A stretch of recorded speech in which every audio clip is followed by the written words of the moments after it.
Lea conmigo. Cumplidos los 8 días para circuncidar al niño, le pusieron por nombre Jesús, el cual le había sido puesto por el ángel antes que fuese concebido. Y cuando se cumplieron los días de la purificación de ellos, conforme a la ley de Moisés, le trajeron a Jerusalén para presentarle al Señor, como está escrito en la ley del Señor: todo varón que abriere matriz será llamado santo al Señor. Y para ofrecer, conforme a lo que se dice en la ley del Señor, un par de tórtolas o 2 palominos. Padre, gracias por esta mañana, el primer domingo de este año, donde podemos presentarnos, Dios del cielo, con un corazón sencillo, con un corazón dispuesto para glorificar tu nombre, entendiendo, Señor, que nuestra relación contigo es vital, nuestra relación contigo es viva, es activa. Señor, no es de cumplir religiosamente, sino de mantenernos en una comunión íntima y personal. Igual, Padre, gracias por la reunión de la iglesia, que es a través del cuerpo de Jesucristo, que cada uno de nosotros como miembros recibe esa edificación, esa savia divina, a través de la cual somos fortalecidos para seguir adelante en nuestra vida contigo. Permite que tu Espíritu Santo, Señor, nos guíe en el entendimiento de tu palabra y podamos salir de este lugar edificados. En tu nombre precioso, amén. Amén. Gloria a Dios. Tome su asiento. Estaba animoso a predicar sentado, pero dije, no me van a ver, entonces por eso estoy chiquito, entonces mejor me subí, siempre, ¿no? Lucas capítulo 2, versículos del 21 al 24, entonces nos presentan el siguiente evento natural después del nacimiento del Señor Jesucristo. Es interesante que no perdamos de vista que hay una secuencia normal, natural, ordenada, pensada, yo diría dirigida claramente por el Espíritu Santo, porque en Lucas no solamente tenemos, dijéramos, la satisfacción del área espiritual para el creyente, sino tenemos principalmente el fundamento histórico, cronológico de los acontecimientos de la vida de Jesús. Recuerde que hay muchísimos libros en el mundo, es muy fácil leerlos en el sentido cuando nos hablan algo de la Biblia. Muchas personas se emocionan y dijéramos le dan mucha importancia a algún libro que habla verdades de la Biblia. Sin embargo, para poder conocer a Dios de una forma personal, directa, profunda, no hay como que nosotros directamente vayamos a la palabra de Dios. Para las personas principiantes, lo mejor será leer el Evangelio de Juan, que es el evangelio más sencillo. Después Marcos, Lucas y finalmente Mateo. Pero cuando nosotros estamos ya con tiempo de oír la palabra, pues es bueno que ahora estemos profundizando en el más grande de los evangelios. No hablo por importancia, hablo por extensión, y yo creo que estaremos edificados de una manera especial. Este pasaje es muy vital, porque debe de saber que los evangelistas, o sea, Mateo, Marcos y Juan, no dicen absolutamente nada en cuanto a la niñez de Juan el Bautista. No dicen nada de él, absolutamente. Hasta este evangelio es donde se toca el tema. Lucas tiene la particularidad de que ha enriquecido los evangelios con el relato del nacimiento y la niñez de Juan el Bautista, y también nos facilita una historia más extensa y más completa del nacimiento y niñez de Jesús. Y por eso este pasaje de la presentación es muy importante. La visita de los pastores fue algo glorioso porque es la respuesta de Dios a ese pueblo oprimido, al que no valía nada, al que no era considerado nada, y es levantado al punto de que son los primeros anunciadores de la calidad espiritual de ese niño, el Salvador del mundo, los primeros que glorifican su nombre. Y definitivamente eso establece una respuesta a los pobres, que finalmente, si usted es observador, los pobres en términos no peyorativos, sino en el sentido, dijéramos, general, social, somos, si usted lo quiere ver de esa manera, los que mejor respondemos a la respuesta del Evangelio. Jesús mismo finalmente dijo que era muy difícil que un rico entrara al reino de los cielos, porque el rico ha encontrado en el dinero, en sus posesiones, directamente su fuerza, su respaldo, su fortaleza. Y a lo mejor los que no somos tan bendecidos económicamente tenemos la necesidad de buscar a Dios. Y por eso el mensaje es mayormente entendido, mayormente recibido por la clase social más baja. Y en este caso, esa visita de los pastores establece la respuesta de Dios a esa gran cantidad de personas que habitan en una circunstancia económica menor. Hoy nuestros días no han cambiado mucho, no sé si usted sepa, pero tenemos más de 55 millones de pobres, ¿verdad? O algo así, en México nada más. Y están, no sé por qué lo están haciendo, pero es más, me dicen que más, bueno, yo creo que no, pero acuérdense que el gobierno siempre va a menos. Pero lo que me está llamando la atención es que están haciendo un comparativo y nos están diciendo que en México hay más hambre que en África, más hambre que en África. Y yo no lo dudo, por algo nos los están diciendo el gobierno, no sé si para que nos reactivemos o para que nos pongamos tristes, ¿verdad? Pero lo interesante es que nosotros sí tenemos respuesta de parte de Dios a nuestras circunstancias externas, económicas, sociales, materiales, en este caso también físicas. Por eso, cuando nosotros vemos no solamente la presencia de los pastores, sino vemos la continuación de los ritos que los judíos tenían que realizar para desarrollar una familia normal dentro de sus reglas, encontramos que la presentación del niño en el templo es muy sobresaliente. Es el único lugar donde lo encontramos. Lucas se dice que tenía cierto cariño por los niños, menciona más a los niños en su evangelio y toma como empeño, dijéramos, mencionarlos, sanarlos, redimirlos de alguna manera desde su punto de vista. Pero lo interesante es que Lucas es el único que menciona el hecho conocido de la adolescencia del Señor Jesús.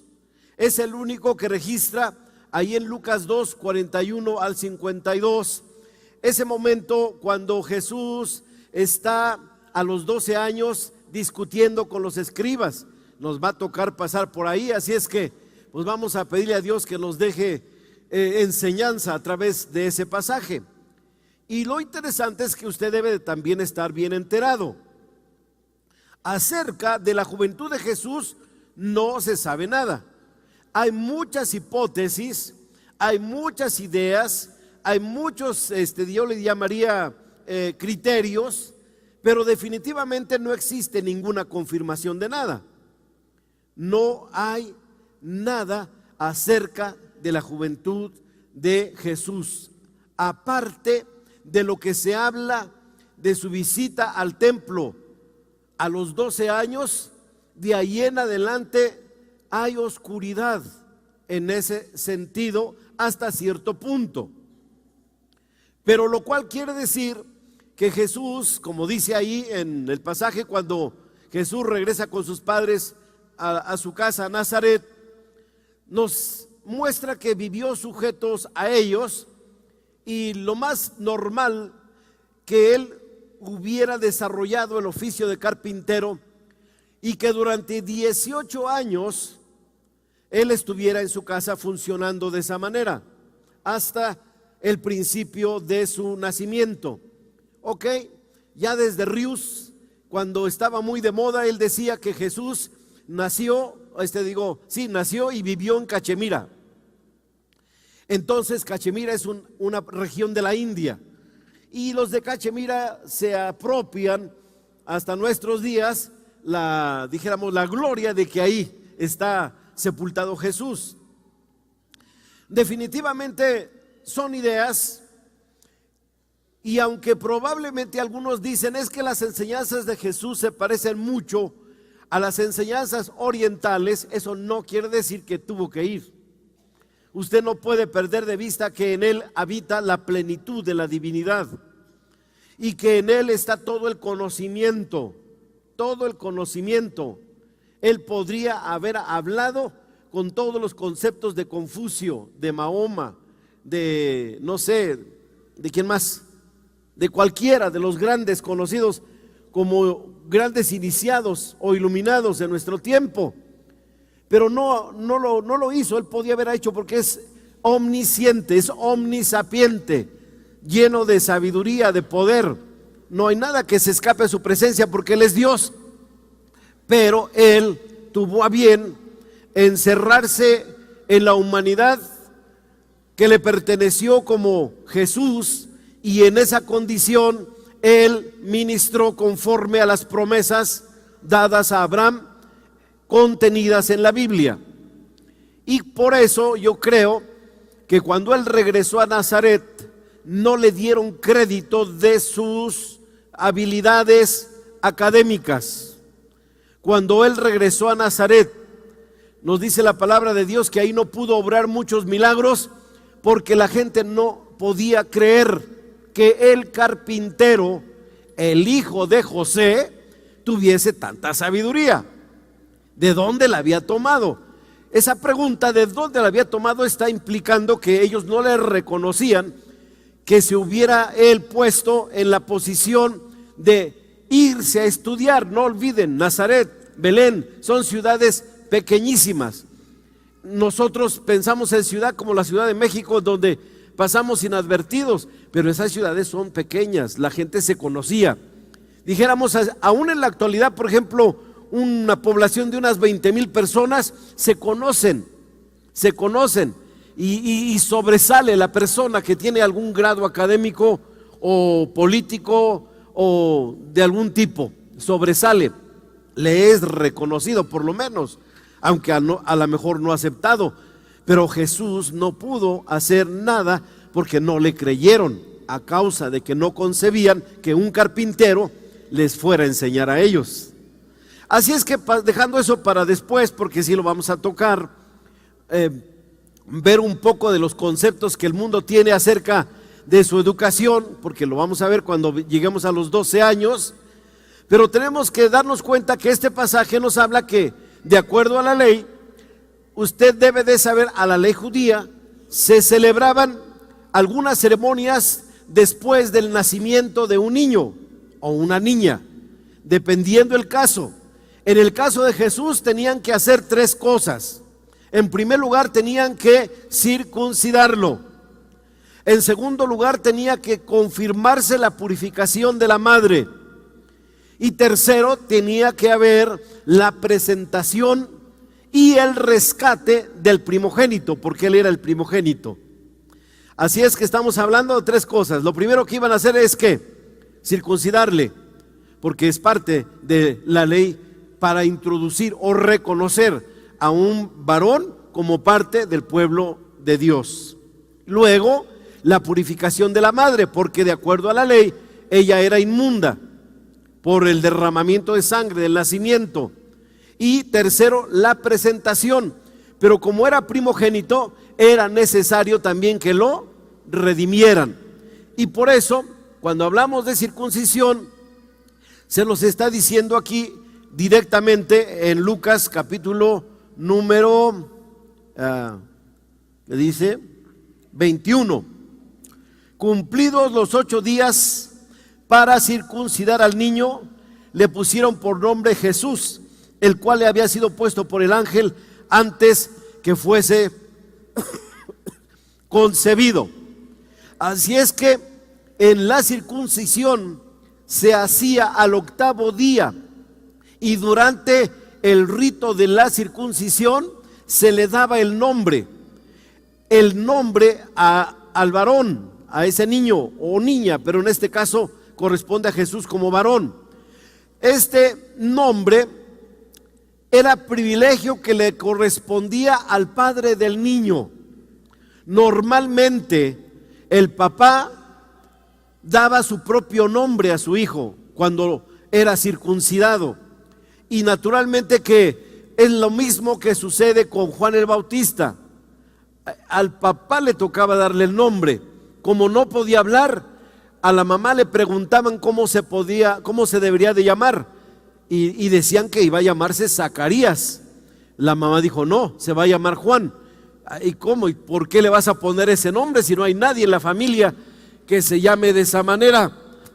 Y entonces le preguntan a Zacarías por señas, y entonces él da su veredicto: se va a llamar Juan.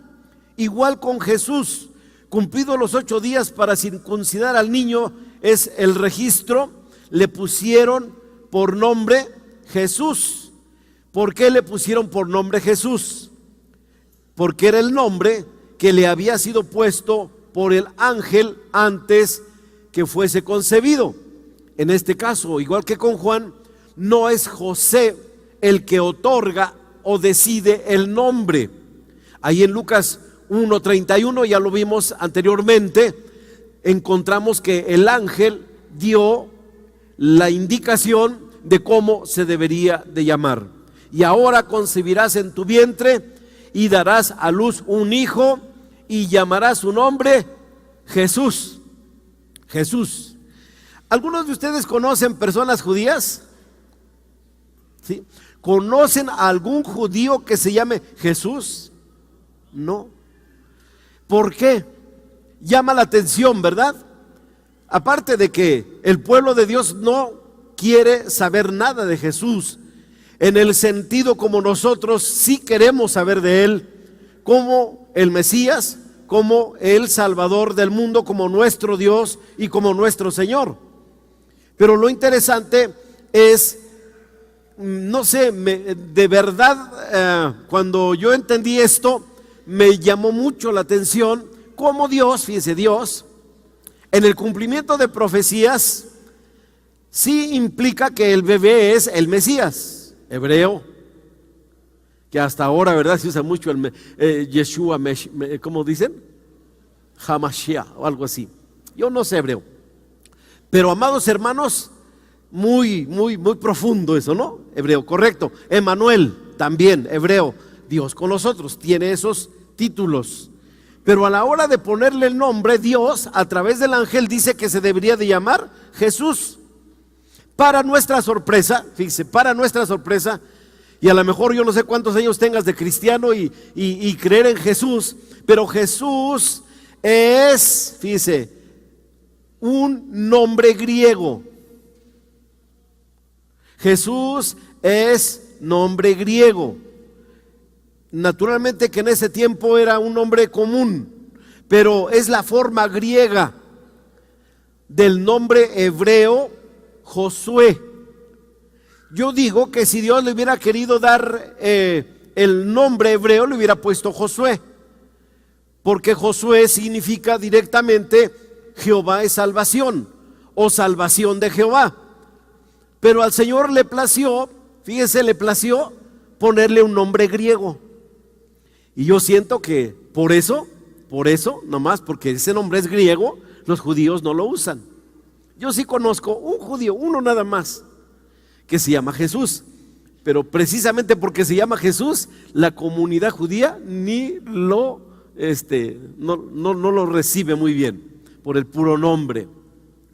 Esto me llama mucho la atención, porque si en algún lugar tenemos nosotros variedad de nombres, que se refieren a este bebé es precisamente en Lucas. Algunos estudiosos de la Biblia dicen que es una especie de un abanico de la semántica, o sea, de las raíces de los nombres, del significado de los nombres de Jesús. Y en este caso Jesús, por esa causa se nos da su traducción. Jesús significa Salvador. Así es que yo no estoy muy, dijéramos, seguro de lo que les voy a decir, pero lo más seguro es que a la hora de que le pusieron el nombre, todos los vecinos han de haber dicho, ¿qué pasó? Otra vez, ¿verdad? ¿Por qué? Número uno, ¿por qué Jesús? No hay nadie en la familia que se llame Jesús. El choque cultural, el choque religioso, el choque tradicional. Y entonces, lo otro, ¿por qué un hombre no hebreo? ¿Por qué un hombre griego?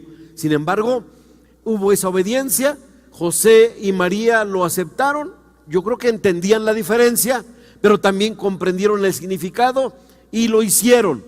Con todo esto, eso no pierde, con todo esto no pierde la esencia de lo que es ese niño precioso que fue circuncidado y le fue llamado por nombre Jesús. Finalmente, Él es el Mesías, el Hijo de Dios, y en ese sentido es Emmanuel, es Dios con nosotros. Así es que usted ya aprendió cosas interesantes esta mañana, ¿verdad? Ahora tenemos que entender la purificación y la presentación, porque si usted se fija, precisamente las tres cosas que tenían que hacer son las que Lucas toma en orden. Nos dice que 8 días después de nacido lo circuncidan y le ponen el nombre. Pero versículos 22 en adelante nos menciona las otras dos cosas. Y entonces dice que cuando se cumplieron los días de la purificación de ellos, no nomás es de ella, es de ellos, la pareja en sí completa tenía que ser purificada. Conforme a la ley de Moisés, le trajeron a Jerusalén para presentarle al Señor. Dos cosas, la purificación de ellos y ¿qué otra cosa?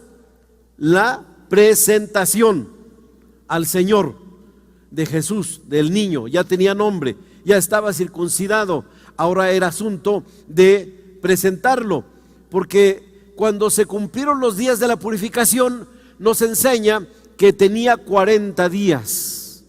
La mujer pasaba su cuarentena antes de aún de hacer qué hacer. Ya no se ve mucho ahora, ¿verdad? Porque van al Seguro Social y al otro día de tener bebés ya se van para su casa. Pero al menos en mi experiencia, yo viví en un ambiente de familia en donde mi mamacita, en cuanto nacían los bebés, la vendaban bien vendadita y luego la bañaban, no sé, con una tina bien grande con hierbas aromáticas, y lo que más me acuerdo es que le daban su polla y yo me robaba parte del jerez.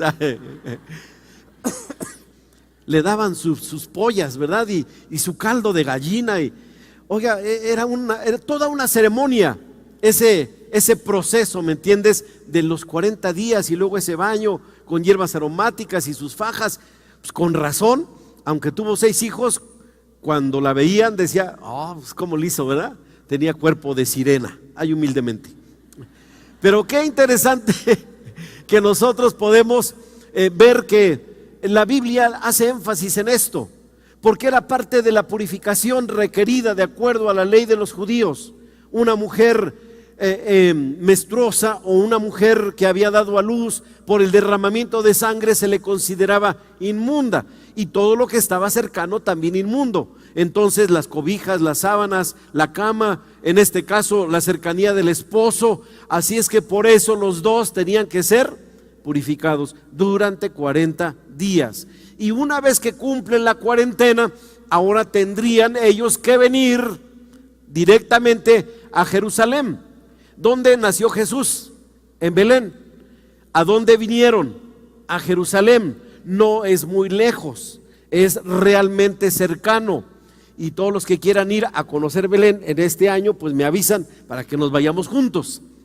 porque sí, ya no quiero decir que ya me dieron ganas de ir otra vez a Jerusalén y luego responder, nunca he ido, pero es la segunda vez que me dan ganas, ¿verdad? No, ya quiero decir, ya quiero ir otra vez a Jerusalén y que me digan, ¿ya fue? Sí, ya fui, con unos cuantos penielinos que quisieron hacer el viaje con su pastor. Pero amados hermanos, no solamente era asunto de la purificación, también dice en el versículo número 22 que le trajeron a Jerusalén para presentarle al Señor. ¿Y por qué lo trajeron de esa manera? Porque está escrito, porque hay una ley que ellos tenían que observar, que cumplir. Versículo 23, como está escrito en la ley del Señor, todo varón que abriere la matriz será llamado santo al Señor. Jesús fue el primogénito de María, el primogénito de María, el unigénito de Dios. ¿Sí ve la diferencia? Juan 3:16 dice que Dios nos dio a su Hijo unigénito, al uno, nomás tenía uno, tiene uno más bien. María dice que dio a luz a su primogénito, al primer génesis, a la primera gesta. En ese sentido, se entiende que es un numeral que permite que haya el segundo, el tercero, el cuarto y en adelante los que Dios nos vaya dando, ¿verdad? Aunque ahora ya no se usa eso de que lo que Dios nos dé, ¿verdad? Ahora ya hay tanta manera de cuidar el número de los nacidos en casa. Entonces, no solamente era asunto de traerlos, sino también deberían de ofrecer algo. Versículo 24 dice, y para ofrecer conforme a lo que se dice en la ley del Señor, que dice un par de tórtolas o dos palominos o dos palominos. Así es que ocurre, en primer lugar, la purificación de María. La frase ellos se refiere literalmente a ellos como pareja, directamente hablando. Y hay que recordar que en este caso Jesús es primogénito.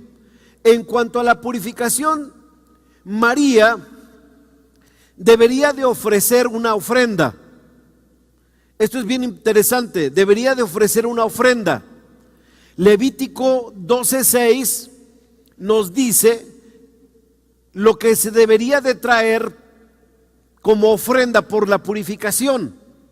Dice Levítico 12:6, cuando los días de su purificación fueren cumplidos, por hijo o por hija, eso es indistinto, traerá un cordero de un año para holocausto y un palomino o una tórtola para expiación a la puerta del tabernáculo de reunión al sacerdote. Pero si nosotros leemos el pasaje nos damos cuenta que en este caso no trajeron un cordero. Y la pregunta es, ¿por qué no trajeron un cordero? Pues porque ellos eran pobres, Todavía no llegaban los magos del oriente, todavía no recibían las ofrendas, eso viene después. Los magos del oriente, los reyes magos trajeron oro, incienso y mirra. Y de ahí en adelante, pues, imagínense, trajeron la ofrenda para un rey. No trajeron así lo que luego algunos los domingos hacemos, ¿verdad? Que es a la hora de la ofrenda hacemos así y así y así. Y algunos escogen la moneda más chiquita. De verdad. Es más, algunos no están para saberlo, pero yo sí para contarlo. Dan sus diezmos, pero exactísimos. Yo les diría, hágale el redondeo al Señor, ¿no? Si en el súper le haces el redondeo, pues también hazle el redondeo al Señor, ¿verdad? Que si faltan 20 centavos para el peso, pues dale los 20 centavos. Y otra cosa que yo haría, yo, en lugar de traer pura morralla, pues ¿qué le cuesta ir al mercado y hasta le van a ver bien? Llévele la morralla al de la verdura, cámbiesela por billete, ¿verdad? Bueno, yo eso haría, no sé, yo estoy loquillo, porque a mí me gusta que cuando doy mi ofrenda, mi diezmo, yo busco los billetes más planchaditos y más nuevos, para que se vea bonita esa ofrenda. Yo sé que valen lo mismo un billete arrugado que uno planchado, pero yo creo que Dios se da cuenta que yo quiero que le toque el planchado. Amén. Bueno, esa parte. Entonces, no trajeron ellos el cordero para ofrecer conforme a lo que se dice el Señor. Dice que trajeron entonces un par de tórtolas o 2 palominos. Y lo interesante es que Levítico 12:8 dice, da la opción. Y si no tiene lo suficiente para un cordero, léalo conmigo. Y si no tiene lo suficiente para un cordero, tomará entonces 2 tórtolas o 2 palominos, uno para holocausto y otro para expiación, y el sacerdote hará expiación por ella y será limpia. Entonces, ¿qué quiere decir? Que no tenían para el cordero. ¿Qué quiere decir si no tenían para el cordero? Pues que con trabajo se vinieron, ¿me entienden? Hasta caminando. Bueno, es que no había combi de Belén. Pero no, a lo mejor sí, ¿verdad? Tenían su burro, porque tradicionalmente José y María tenían su burro, ¿verdad? Y entonces, pues lo más seguro es que se la trajo en el burrito, cargando al niño. Pero en este caso, no tenían suficiente para comprar el cordero. Lo interesante es que sí trae la ofrenda de la purificación, pero hay algo que no hicieron. Si usted le viene el pasaje, se va a dar cuenta que nada más nos dice que vinieron a presentar al Señor al templo, a Jerusalén. Versículo 23, trajeron 2 palominos, 2 tórtolas, y se termina el pasaje. En forma natural este pasaje debería de continuar. ¿Sabe por qué? Porque Jesús es primogénito. Y si es primogénito, entonces deberían de redimirlo. De acuerdo a la palabra de Dios, nos encontramos un detalle importante. Lucas no menciona la ofrenda para rescatar al primogénito. Números 18:15 nos da la idea más clara. Nos enseña lo que Dios establece como regla y que ellos, como hebreos, deberían de observar. Léalo conmigo. Todo lo que abre matriz de toda carne que ofrecerán a Jehová, así de hombres como de animales, será tuyo.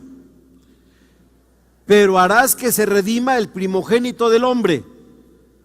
O sea, yo tengo un bebé primogénito, Elliot fue mi primogénito. Levanta tu mano, hijo, primero de la fila.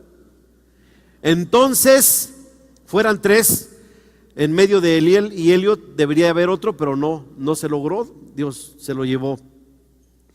Pero ¿sabe qué, amados hermanos? Nos dice aquí que todo varón que abre matriz es de Dios, es propiedad de Dios.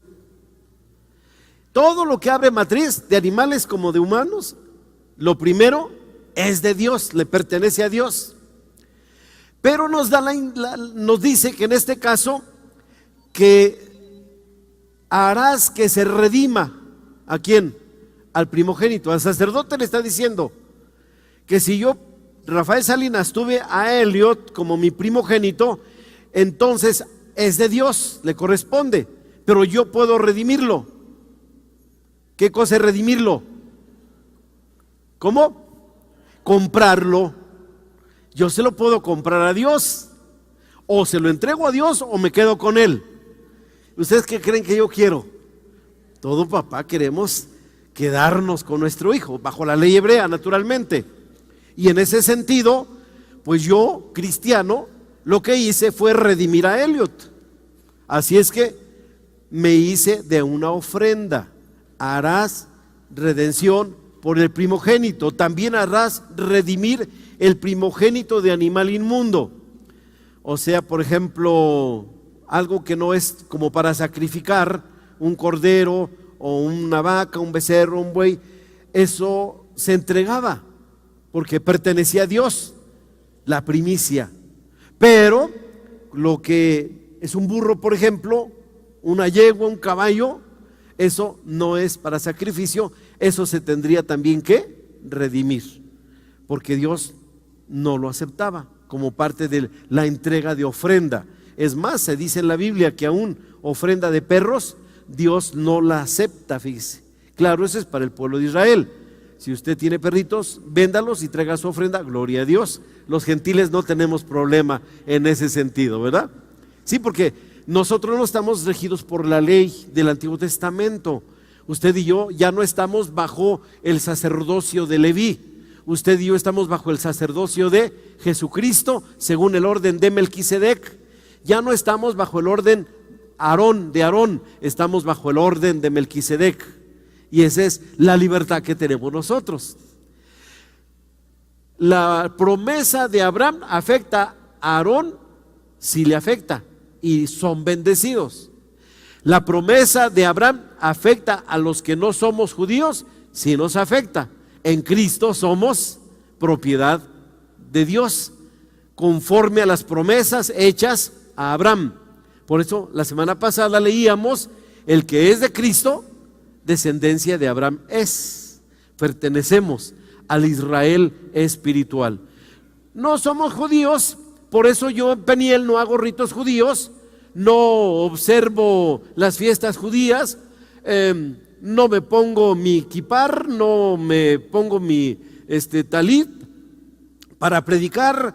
No necesitamos nosotros celebrar los ritos que ya están fuera de uso, de acuerdo a Hebreos capítulo 7. Usted lea todo Hebreos y ya el judío está viviendo en el pasado. Lo que tendría que hacer es recibir a Jesucristo, dejar su religión judía y hacerse cristiano. Los mesiánicos como que dan como que una medio paso, es medio paso. Quieren ser cristianos sin dejar de ser judíos. Ese es el famoso mesiánico. Una persona que se dice judía, que cree en Cristo, pero no suelta sus ritos, sus conceptos, sus costumbres hebreas. Por eso hay muchos que aún mexicanos que se han hecho mesiánicos, pues que ahora observan los ritos judíos. Pero usted, si lee la Biblia, se va a dar cuenta que cuando todos los gentiles que ganaba el apóstol Pablo creció mucho, entonces los judíos querían que todos ellos se hicieran judíos, cristianos y judíos, o sea, mesiánicos. Pero se hizo un concilio en Jerusalén para determinar si eso era válido o no era válido. Y Pedro dijo: no, ni siquiera nosotros como judíos logramos cumplir todas las leyes, pues menos ellos, ¿para qué les ponemos carga? Así es que solamente les escribieron que se abstuvieran de sangre, de carne de animal ahogado y de fornicación. Esa es la ley, y aparte lo que aprendemos nosotros de Dios en su palabra, ya directamente para nuestra propia ética cristiana. Pero somos libres de todas las leyes, fíjese, las leyes ceremoniales y todas las leyes de comida del pueblo de Israel. Por eso una campechana con su camarón y sus, ¿cómo se llaman? Ostioncitos, con una Valentina adentro, un limón exprimido. No, gloria a Dios. A ver, voy a echar una, a ver si se me quita la tos. Muy bien. Entonces, lo interesante que nosotros tenemos es la bendición de saber que Jesús cumplió toda la ley. Pero la pregunta es, ¿por qué Jesús no fue redimido? Porque deberían de haberlo redimido, porque Él era el primogénito. ¿Sabe una cosa? Él no fue redimido por la siguiente razón. Si yo tengo un hijo, en el concepto hebreo naturalmente, le pertenece a Dios y debería de darlo a Dios, porque era de Dios, a menos que yo lo redimiera, ya es mío. Pero Jesús no fue redimido porque quedó consagrado absolutamente para Dios todos los días de su vida. ¿Sí me están entendiendo? No fue redimido, no pudo ser comprado por José. Él no lo hizo, ni lo intentó, porque él iba a una misión que iba a terminar con el sacrificio de su propia vida. Él fue totalmente consagrado, propiedad absoluta de Dios, como humano, como niño humano, como adolescente humano, como varón humano, totalmente propiedad de Dios. Lucas 19:10 nos dice, porque el Hijo del Hombre, en sus propias palabras dice, Él vino a buscar y a salvar lo que se había perdido. Esa ofrenda, fíjense, de la redención por Jesús no fue necesaria, porque Jesús mismo era el precio de nuestro rescate. Nosotros somos redimidos por Él, por el que no fue redimido, propiedad de Dios, sacrificio santo, el Cordero de Dios se entrega por nosotros. Desde que Jesús nació, quedó absolutamente al servicio y disposición del Padre para la salvación de todos los que en Él creyeran. Y este concepto Jesús lo tenía en su mente, aún de persona mayor, en el desarrollo de su ministerio. Allá nosotros buscamos en la palabra de Dios, Lucas 24, vamos a pasar por ahí otra vez, Lucas 24 del 44 al 49, Jesús resumió toda esa vida de entrega, toda esa vida de ofrecimiento a Dios con las siguientes palabras. Dijo, y les dijo, estas son las palabras que os hablé, aún estando aún con vosotros, que era necesario que se cumpliese todo lo que está escrito de mí en la ley de Moisés, en los profetas y en los salmos. Jesús es el cumplimiento. Ese niño presentado no redimido es el cumplimiento exacto de todo lo que está escrito de Él. ¿En dónde? En la ley de Moisés, en los profetas y en los salmos. Y por eso en ese camino a Emaús nos dice que a esos compañeros de camino les abrió el entendimiento, versículo 45, para que comprendiesen las escrituras, lo que ya estaba escrito, que a lo mejor ellos habían leído, pero no habían comprendido, para que entendiesen las escrituras. Y les dijo, fíjense lo que les dijo, así está escrito, y así fue necesario que el Cristo padeciese y resucitase de los muertos al tercer día. O sea, toda esa pasión que le llamamos la pasión de Cristo estaba escrita y así fue cumplida. Y también después de su resurrección, que se predicase en su nombre, ¿qué cosa? En el nombre de ese niño precioso que fue presentado, que creció, que se entregó por nosotros, muriendo, sepultándose y resucitando, para que en ese nombre se predique, ¿qué cosa? El arrepentimiento y el perdón de pecados. ¿En dónde? En todas las naciones, claro, comenzando desde Jerusalén. Y vosotros sois testigos de estas cosas. Ellos lo vieron. He aquí. Entonces dice, yo voy a enviar la promesa de mi Padre sobre vosotros. ¿Cuál es la promesa? El derramamiento del Espíritu Santo. Pero quédense ustedes en la ciudad de Jerusalén hasta que sean investidos de poder desde lo alto. Todo lo que ahora nosotros conocemos, todo ese proceso, desde su nacimiento hasta el libro de los Hechos, la expansión del cristianismo, la salvación, la redención de millones y millones de almas, nosotros entre ellos, amados hermanos, no fue una casualidad. Es el proceso perfecto del cumplimiento de lo que está escrito. Por eso usted y yo tenemos mucha gracia si de verdad nos afianzamos, no diría ciegamente, porque a Dios no le gusta que nuestra fe sea ciega, pero que nos afiancemos inteligentemente a creerle a Dios y a sus promesas escritas aquí en la palabra. Que seamos capaces, y cada año se espera que hagamos ese buen propósito, de dedicarnos a leer y a leer y a leer la palabra de Dios.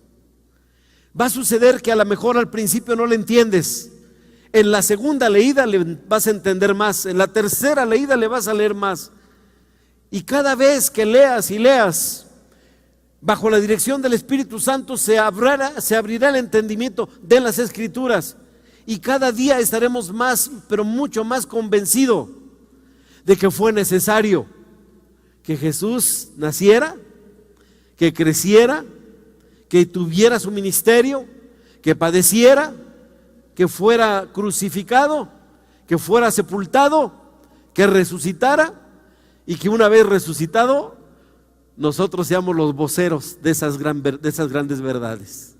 Que en Jesucristo hay arrepentimiento, yo tengo chance de arrepentirme, y que en Jesucristo hay lo que nadie puede dar, perdón de los pecados, perdón de los pecados. Claro, previo el arrepentimiento, ¿verdad?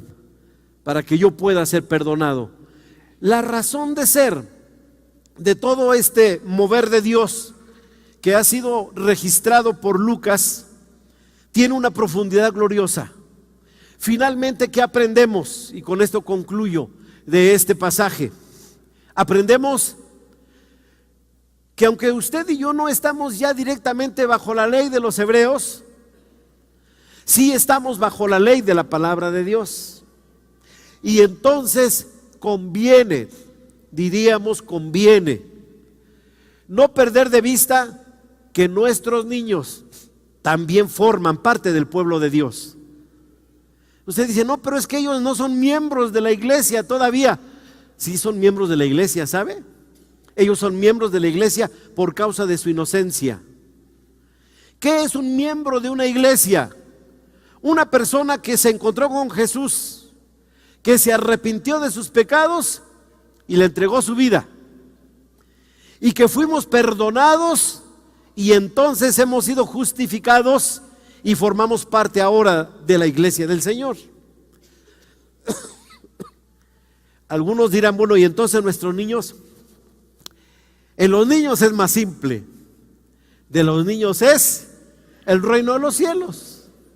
Usted y yo hemos tenido que batallar para entrar al reino de los cielos, primero las escapadas que nos dimos y la corretiza que nos dio el Señor hasta que nos alcanzó, ¿sí o no?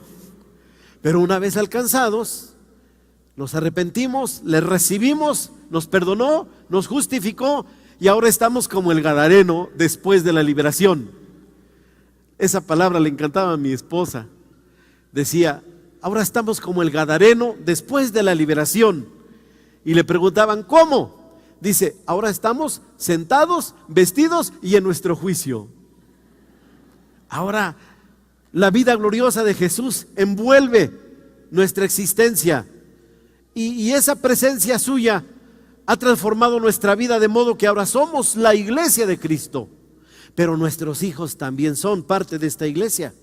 Por eso, aunque no es un rito cristiano, fíjese propiamente dicho, y de una vez para que lo sepa usted y lo sepa todo el mundo, los que nos están viendo en el internet, esta acción que hacemos de traer a nuestros niños para presentarles al Señor no es un rito cristiano. Es más, no tiene respaldo bíblico, si usted lo quiera ver de esa manera, así a lo verdadero.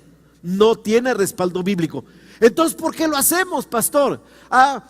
Yo traje a mis niños a presentar al Señor y a rescatar a mi primogénito por una razón. Bueno, por varias. La primera, pues porque yo no soy tontito, ¿verdad? Y porque yo reconozco la grandeza de Dios al que sirvo. Y que todo lo que soy y que todo lo que tengo, Él me lo ha dado y a Él le pertenece. Y que en un momento dado, hablo de mí, yo no sé usted, pero que en un momento dado, si Él me pide algo, se lo voy a dar, lo que sea. De hecho, es tal como vivo. Si Él me pide algo, se lo doy. Ay, pastor, ¿usted sería capaz de dar su camioneta para pagar el audio? Si es necesario, ¿qué cree? Sí. Ya he dado 2, 3 carros. Y cada vez que doy un carro, Dios me da otro, más nuevo. Ay, que algunos estén envidiosos. Mis diezmos, ¿cuáles sus diezmos? Ni son suyos, son de Dios. Para empezar, son el que tendría que decir, mis diezmitos ahí van rodando, debería de ser Dios. Pero no es así. ¿Sabe una cosa? A veces no entendemos lo que realmente es Dios, pero Dios es lo mejor de lo mejor que nosotros podemos tener en nuestra vida. Yo reconozco su grandeza, su poder absoluto y su dominio. Por eso, no solamente vengo yo, traigo a mi gente, a mis hijos, para que se presenten ante el Señor. Y así lo he hecho. Dos, reconozco mi falta de inteligencia y sabiduría para guiar esas vidas. Por lo tanto, al traerlos a presentar al Señor, los pongo en sus manos, para que sea Él el que dirija. Yo nada más, el esclavito, el ayudante, que apoya la dirección de Dios en sus vidas. Yo más que nadie podría decirle, y es el caso de muchos pastores, por servirle tanto a los hermanos, por servirle tanto a la gente, descuidamos nuestra familia, ¿sabe? La gran mayoría de los pastores tienen problemas con sus hijos porque nos concentramos demasiado en atender a los que ni de nuestra familia son, pero que amamos por el llamamiento que Dios nos dio. Nada más que caemos en el error muchos pastores de que dedicamos más atención a las ovejas y somos más amables y más comprensivos y escuchamos más y atendemos más a las ovejas que a nuestros propios hijos. Y yo no soy la excepción. Tuve mis periodos en los que principalmente Elliot fue el más descuidado, por causa de el amor a las ovejas. Pero en medio de todo, yo creo que el hecho de haber traído a Elliot, tuve ese privilegio que a mí me tocó presentarlo, engendrarlo, verlo nacer, presentarlo, bautizarlo, casarlo y ya lo que Dios diga después. Presentar a su niño, a lo mejor me toca casar al niño, lo que Dios diga.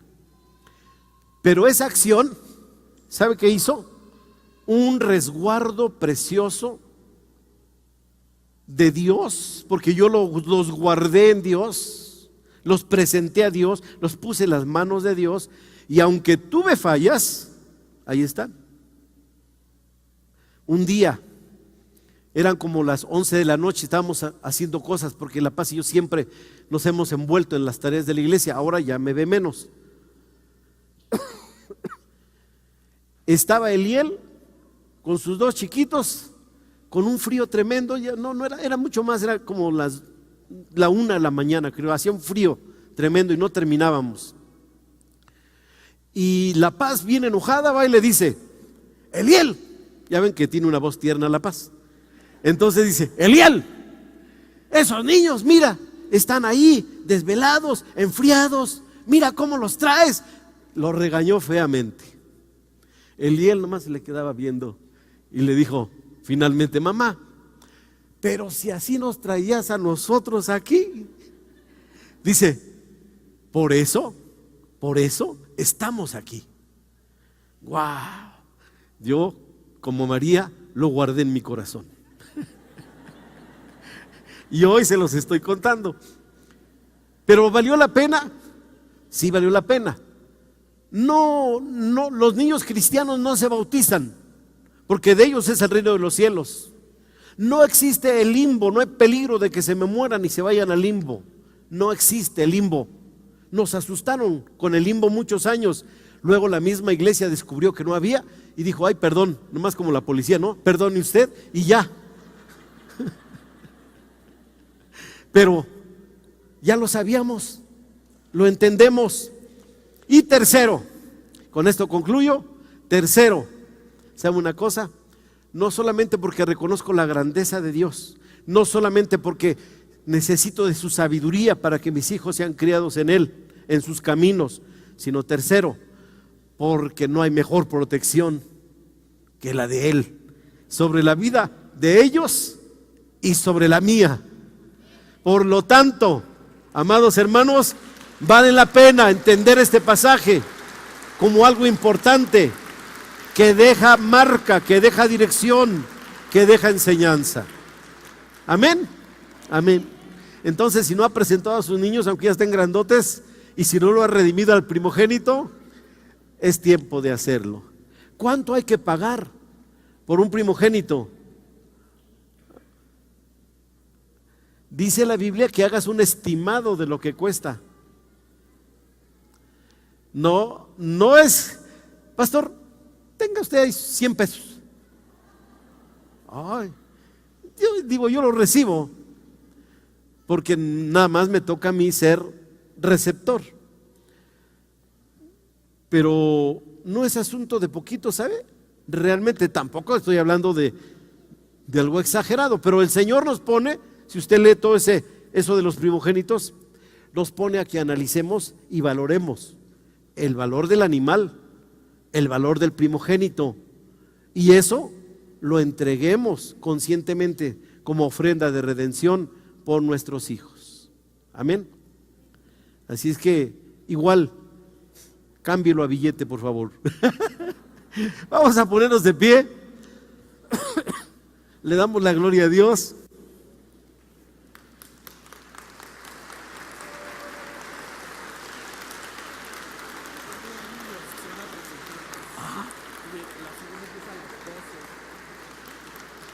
Rápido.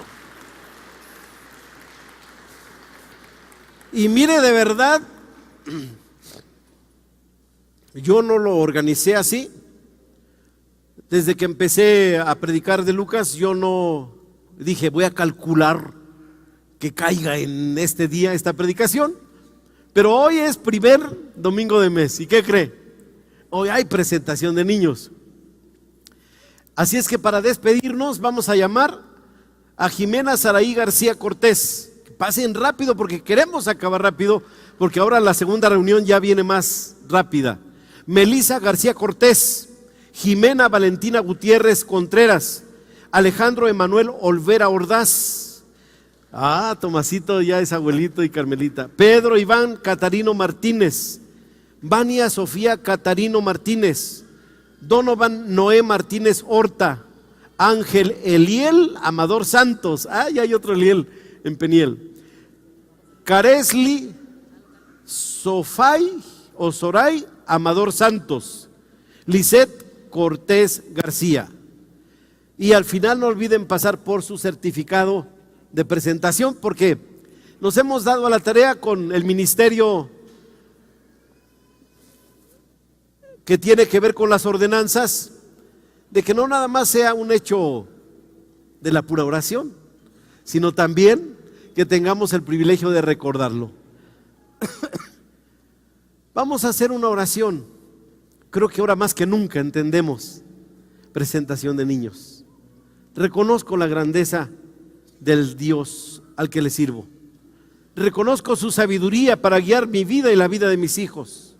Reconozco su protección sobre mi vida y sobre la vida de ellos. Porque somos un nuevo pueblo que estamos bajo su señorío. Extendemos nuestra mano hacia ellos y les bendecimos. Padre Santo, en el nombre poderoso de Jesucristo, te damos gracias por la vida, Señor, de estos pequeños, de estas pequeñas. Les encomendamos a tu gracia divina y poderosa y pedimos, Señor, que el poder de tu presencia sea en ellos. Que este pequeño bebé, Señor, sea puesto en tus manos y presentado en este día tan glorioso.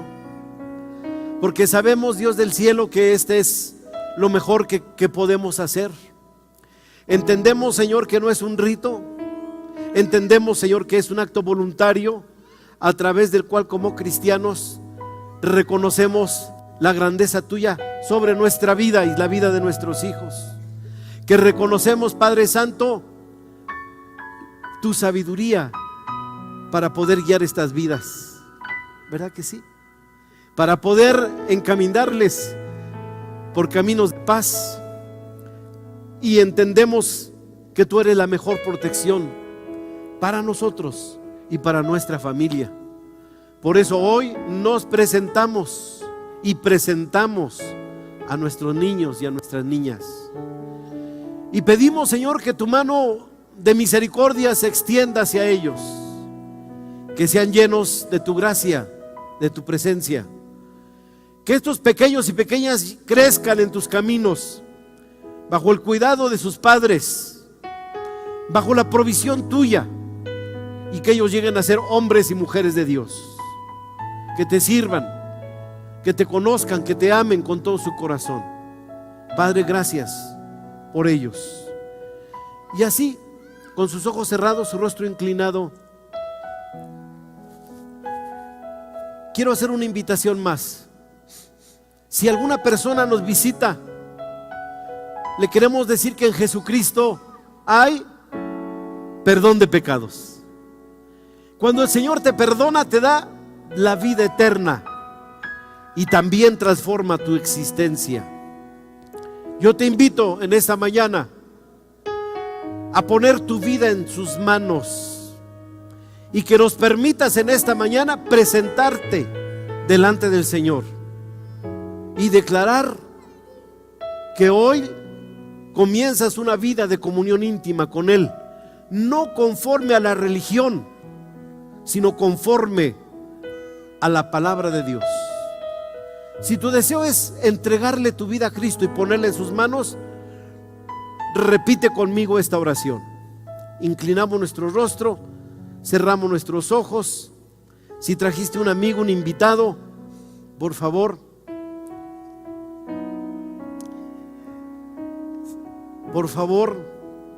repite conmigo la oración. Señor Jesús, en este momento yo reconozco que tú eres grande, eres infinitamente sabio, y hoy has movido mi vida para que venga, escuche tu palabra.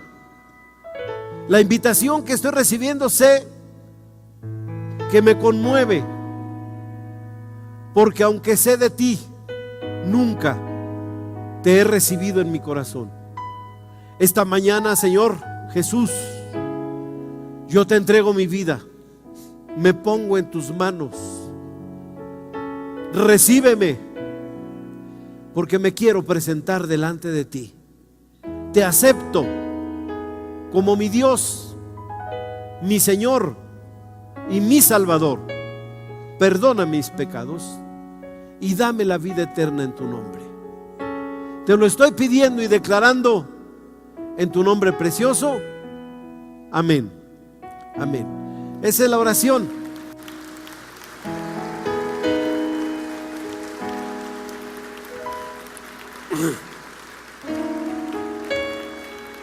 La pregunta es: ¿habrá alguien que hizo esta oración de todo corazón por primera vez y dice, sí, yo me rindo a Cristo? Levanta tu mano en señal de que esta mañana tú te estás rindiendo al Señor. Primer domingo del año pasas a ser propiedad de Jesucristo. Dios te bendiga. Dios te bendiga. Manos levantadas para que yo las pueda ver. Dios te bendiga. Decisión de fondo, claro, porque hasta este día tú has sido el dueño de tu existencia, pero a partir de este día dices, Señor, acá estoy. Voy a pedirles que pasen, por favor, los consejeros y me ayuden a presentarlos delante de Dios. Amén. ¿Quién dice amén? Amén. Tú viste al que levantó la mano, anímalo a que pase. Oremos por él y nos despidamos.